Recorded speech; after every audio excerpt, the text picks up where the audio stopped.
فاعوذ باللہ من الشیطان الرجیم بسم اللہ الرحمن الرحیم قل ان صلاتي ونسكي ومحياي ومماتي للہ رب العالمین۔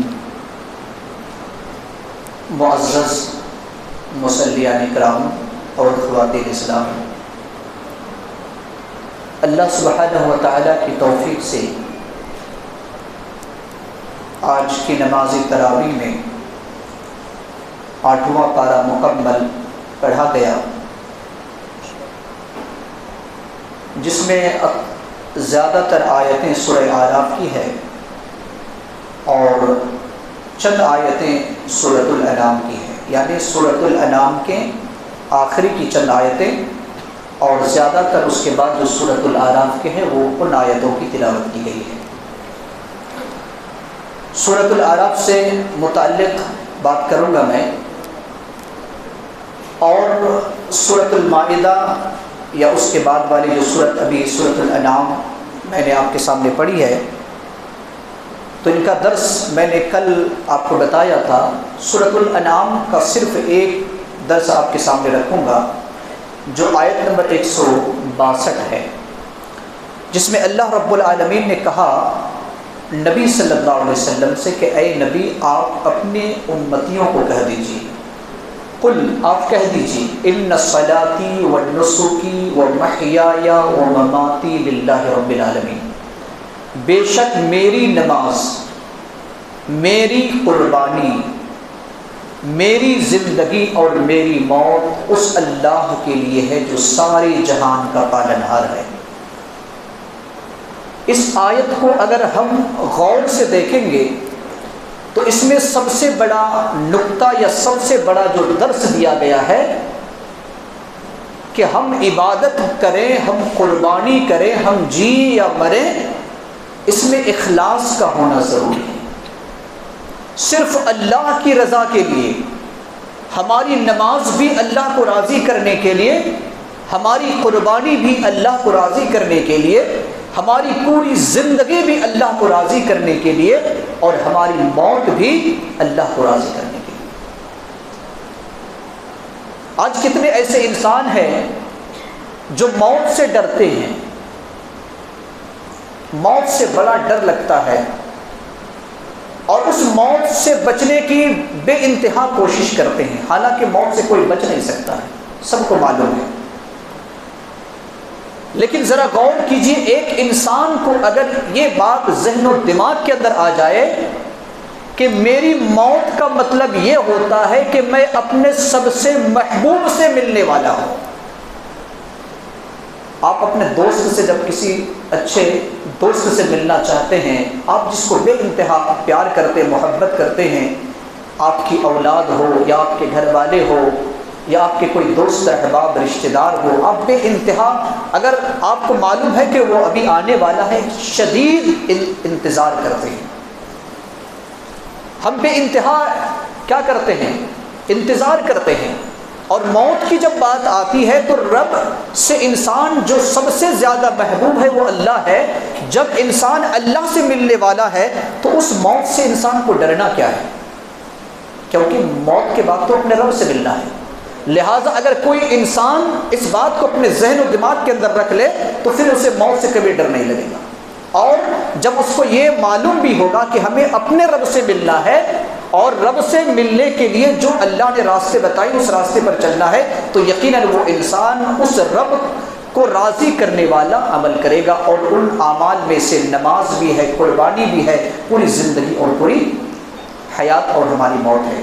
اسی لیے کسی شاعر نے کہا تھا کہ میری زندگی کا مقصد تیرے دین کی سرفرازی، میری زندگی کا مقصد تیرے دین کی سرفرازی، میں اسی لیے مسلمان، میں اسی لیے نمازی۔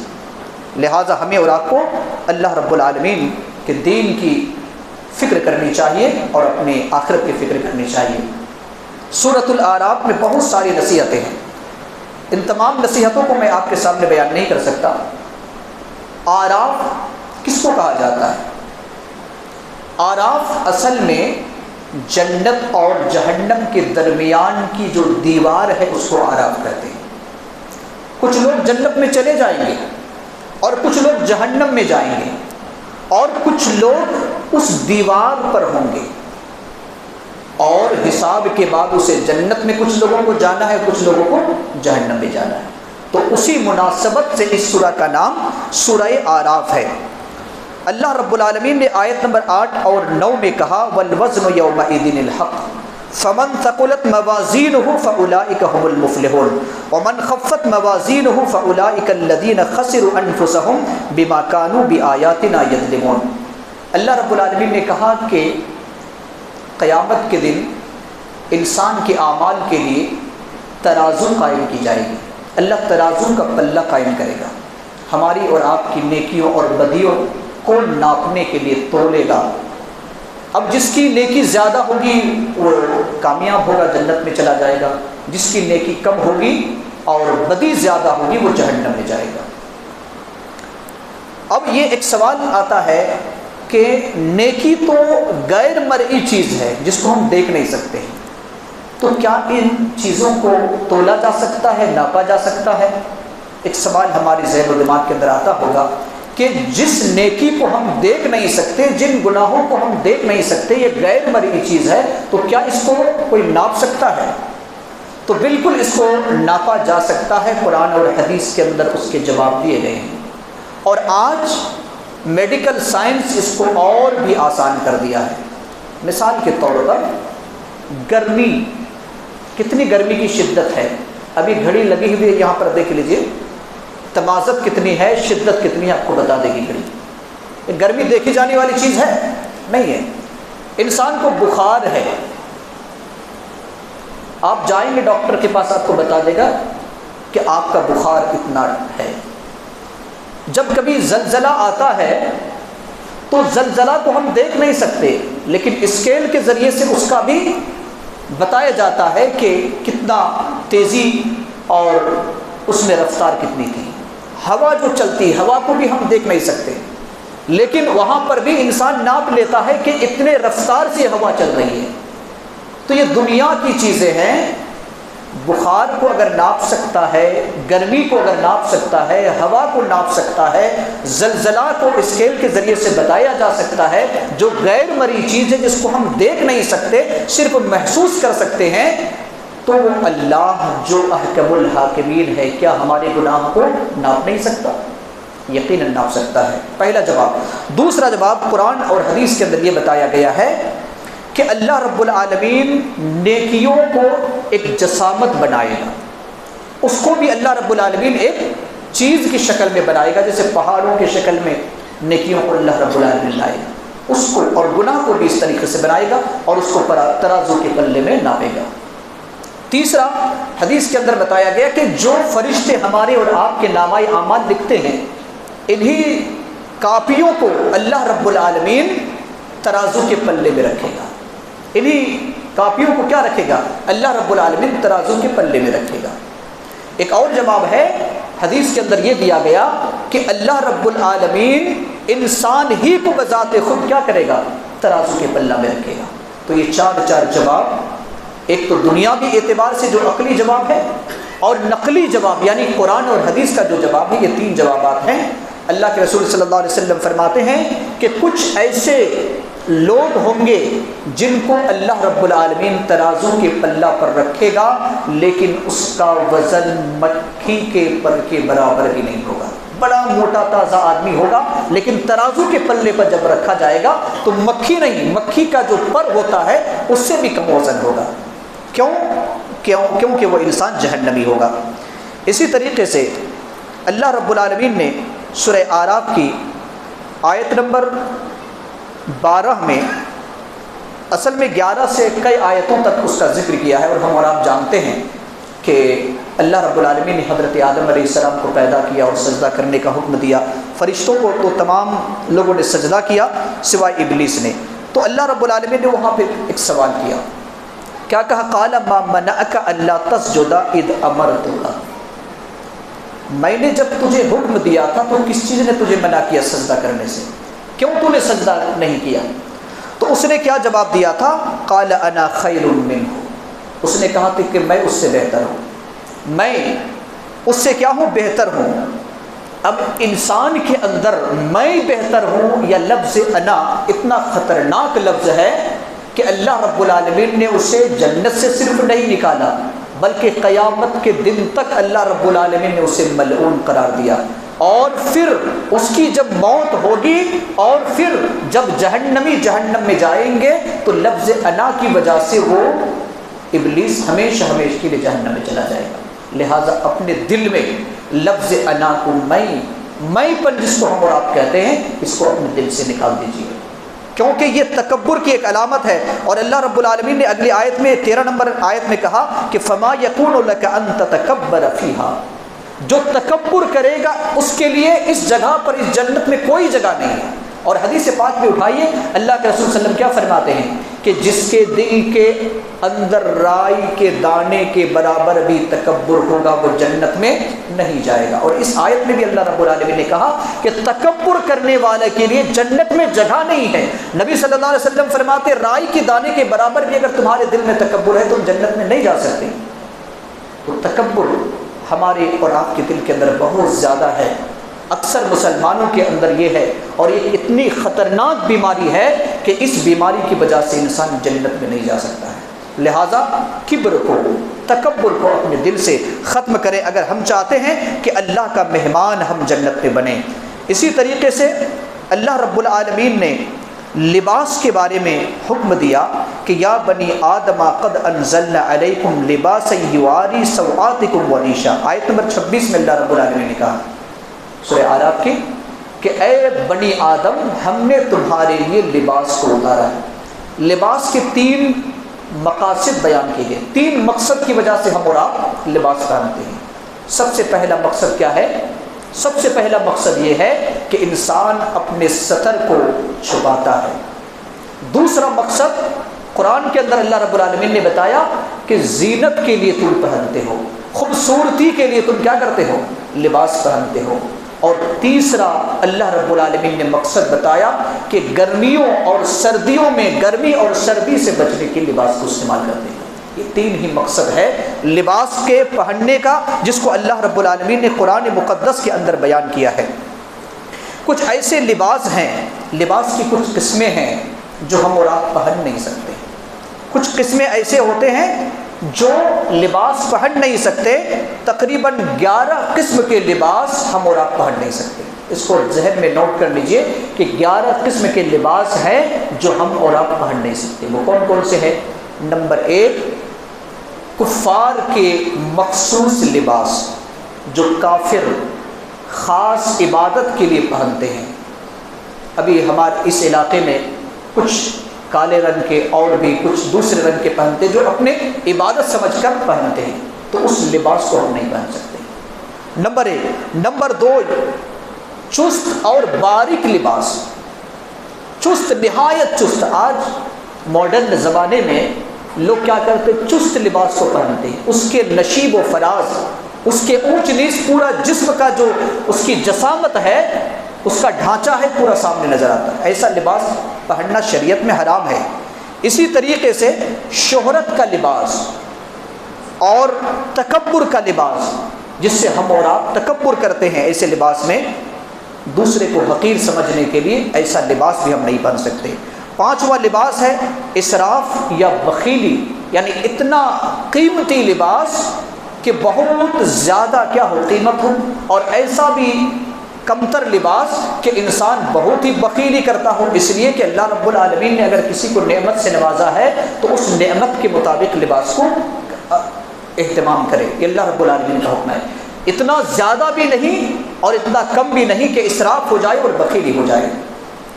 اور یاد کیجئے حضرت ابو بکر صدیق رضی اللہ عنہ کو جب ان کی موت کا وقت آیا تو حضرت ابو بکر صدیق رضی اللہ تعالی عنہ نے کیا کہا کہ میری جب موت ہو جائے گی تو میرا اس چادر سے کفنانا دفنانا جو چادر میں ہمیشہ کے لیے استعمال کرتا ہے. ام المؤمنین عائشہ صدیقہ رضی اللہ تعالیٰ عنہ فرماتی کہ اللہ کے رسول صلی اللہ علیہ وسلم، اے ابو بکر، اے میرے ابو جان، میں تو یہ چاہتی ہوں کہ نیا لباس پہنا ہو.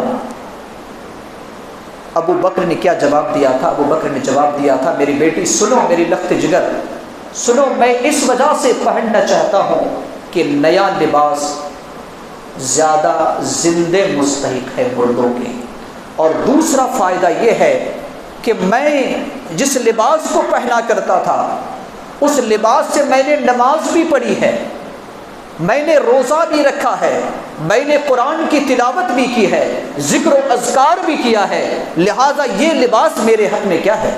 زیادہ بہتر ہے۔ لہٰذا انسان کو چاہیے کہ لباس میں اسراف یا بخیلی نہ کرے۔ اسی طریقے سے تصویر لباس، جو تصویر والے لباس ہیں جس میں جاندار چیزوں کی تصویریں لگی ہوئی ہے، اس لباس کو عام طور پر چھوٹے بچے کو ہماری ماں اور بہنیں بھی سنیں کہ جب آپ شاپنگ کرنے کے لیے جائیں تو ان لباس کا انتخاب نہ کریں۔ اسی طریقے سے 7واں نمبر ہے درندوں کے چمڑے سے بنے ہوئے لباس، اس کا بھی آپ استعمال نہیں کر سکتے۔ مردوں کے لیے ریشمی لباس، اور نمبر 9 ٹخنوں سے نیچے جو لٹکتا ہوا لباس ہے، لٹکتا ہوا ٹخنوں سے جو نیچے لباس ہے، اس کو بھی شریعت نے جائز قرار نہیں دیا ہے۔ اور اسی طریقے سے مردوں کے لیے زعفرانی رنگ کا جو لباس ہے وہ بھی جائز قرار دیا نہیں گیا ہے، اور مردوں اور عورتوں کا جو باہمی مشابہت لباس ہے اس کو بھی نہیں پہن سکتے، یعنی جو عورتیں پہنتی ہے وہ مرد نہیں، اور جو مرد پہنتا ہے وہ عورتیں نہیں۔ جیسا کہ آج معاشرے کے اندر آ گیا ہے کہ اکثر مرد کے لباس جو ہے عورتیں پہنتی ہے، شریعت نے اس کی گنجائش نہیں رکھی ہے، لہٰذا ہمیں اور آپ کو چاہیے کہ ہم اس کا خصوصی اہتمام کریں۔ آخری آیت پڑھ کر اپنی بات کو ختم کروں گا۔ اللہ رب العالمین نے آیت نمبر 31 میں فرمایا، یا بنی آدم خذوا زینتکم عند کل مسجد، اے آدم کی اولاد ہر مسجد کے وقت زینت اختیار کرو۔ لباس کی بات آئی ہے، اور اس کے بعد ہی اللہ رب العالمین نے اچھے لباس پہن کر مسجد میں جانے کا حکم دیا ہے۔ آج اکثر لوگوں کا حال یہ ہے کہ جب فنکشن ہال میں لوگ جاتے ہیں تو اچھے لباس پہن کر جاتے ہیں۔ کیوں؟ اس لیے کہ وہاں پر بہت سارے لوگوں سے ملنا ہے، اور کیمرہ کا زمانہ آ گیا ہے، ابھی وہ ہمیں اور آپ کو فوٹو لینا ہے، تصویر لینا ہے، اس وجہ سے جو ہے اچھے لباس ہم پہنتے ہیں اچھے دوست سے ملنے کے لیے۔ لیکن ایک مسلمان کا سب سے بہتر دوست کون ہے؟ اللہ ہے۔ سب سے بہتر دوست کون ہے؟ اللہ ہے۔ جب آپ اللہ سے ملنے کے لیے آتے ہیں تو ایسے لباس سے کیوں آتے ہیں جو لباس آپ جس لباس کے ذریعے سے آپ فنکشن ہال تک جانا گوارا نہیں کرتے، کہیں مہمان کے یہاں جانا گوارا نہیں کرتے، اس لباس کو آپ مسجد کے لیے کیوں انتخاب کرتے ہیں، جبکہ آپ سب سے بہتر اللہ رب العالمین سے ملنے کے لیے آتے ہیں؟ اور ہمارے بہت سارے بھائی سوال بھی کرتے ہیں، اس کا میں جواب بھی دے دوں۔ بہت سارے لوگ یہ سوال کرتے ہیں کہ بغیر ٹوپی کے نماز ہوگی یا نہیں، بغیر ٹوپی کے نماز ہوگی یا نہیں، یہ بہت سوال ہے، اور بہت سارے لوگ اس پر تشدد بھی کرتے ہیں، اور بہت سارے لوگ اس پر نقص بھی رکھتے ہیں۔ تشدد یہ ہے کہ ٹوپی کے بغیر نماز ہوگی ہی نہیں، اور بعض مسجدوں میں تو کیا کرتے ہیں، ٹوپی کو رکھ دیتے ہیں، ٹوپی کو ہر مسجد میں ایک ڈبے میں ٹوپی کو رکھ دیتے ہیں، کیوں؟ کہ اسے لے کر کے نماز پڑھ لی جائے۔ یہ تشدد ہے، اس طریقے سے نہیں کرنا ہے۔ اور بہت سارے لوگ ایسے کرتے ہیں کہ اپنی پوری زندگی کبھی ٹوپی لگاتے ہی نہیں، یہ بھی ایک بہت بڑی کمی اور خامی ہے کہ اپنے سر کو ننگے سر اپنی پوری زندگی نماز پڑھتے۔ اللہ کے رسول صلی اللہ علیہ وسلم نے کبھی کبھار ننگے سر نماز پڑھی ہے، اس بات کو اچھی طرح سے یاد کر لیں۔ میں خاص طور سے اہل حدیثوں کو کہہ رہا ہوں، میں یہ کہہ رہا ہوں کہ اللہ کے رسول صلی اللہ علیہ وسلم نے کبھی کبھار بغیر کھلے سر نماز ادا کی ہے، لیکن اکثر آپ کے سر ڈھکے ہوئے رہتے تھے، یہ نبی صلی اللہ علیہ وسلم کی سنت ہے۔ اس کا مطلب یہ ہوا کہ 35 اوقات میں 1-2 وقت نبی صلی اللہ علیہ وسلم کھلے سر پر نماز پڑھتے تھے، باقی وقت میں کیا کرتے تھے، سر پر آپ امامہ باندھ لیتے تھے، یا جو بھی ہوتا تھا آپ کھلے سر نماز نہیں پڑھتے تھے۔ لیکن آج مسلمانوں نے 1-2 وقت کو سمجھ کر کے پوری زندگی اسی میں گزارتے رہے، یہ بھی غلطی ہے، ایسا نہیں کرنا چاہیے۔ اللہ رب العالمین نے کہا کہ خذوا زینتکم عند کل مسجد، مسجد میں جب آؤ تو زینت اختیار کر کے آؤ، ایسے ویسے مت آیا کرو۔ اللہ رب العالمین سے دعا کو ہے کہ اللہ رب العالمین ہم تمام لوگوں کو کہنے اور سننے سے زیادہ عمل کرنے کی توفیق عطا فرمائے. آمین. وآخر دعوانا الحمد للہ رب العالمین.